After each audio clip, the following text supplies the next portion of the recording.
Two shadowy figures on one side of the signboard of the Gardener's Arms in Timber Hill are a grim reminder of a murder which occurred in a passageway there in 1895. The passageway is now part of the public house. It must be uncommon for a pub to have different pictures on each side of its signboard, so I made a few enquiries about this oddity. I heard about the murder from Mr. Ronald Rouse of St. Leonard's Terrace, who is a keen collector of books and newspapers which describe murders, murderers and their trials. He told me that in the last century the Gardener's Arms occupied only part of its present premises.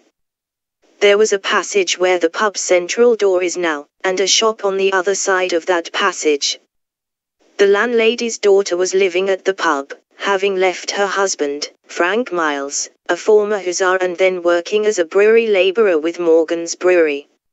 Miles went to the public house accusing his wife, Mildred, of possessing liberal moral attitudes, and after a heated exchange, Miles stormed off the premises shouting violent threats at his wife.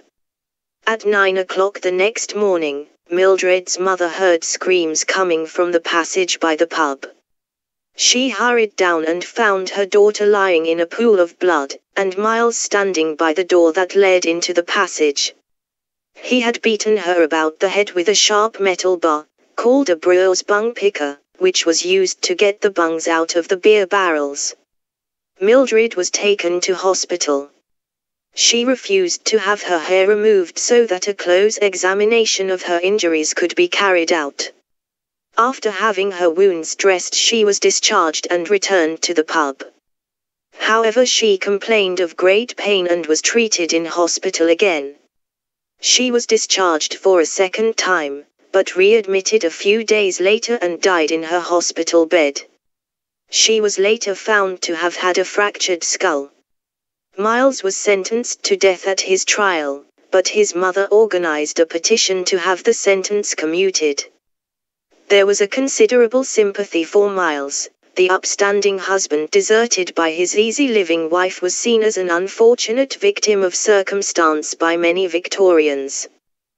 There were 17,000 signatures for commuting of the death sentence in Norwich and 14,000 from Miles' hometown of Southampton. The sentence was eventually commuted to 20 years penal servitude. So now you know how the murderer's pub gets its name.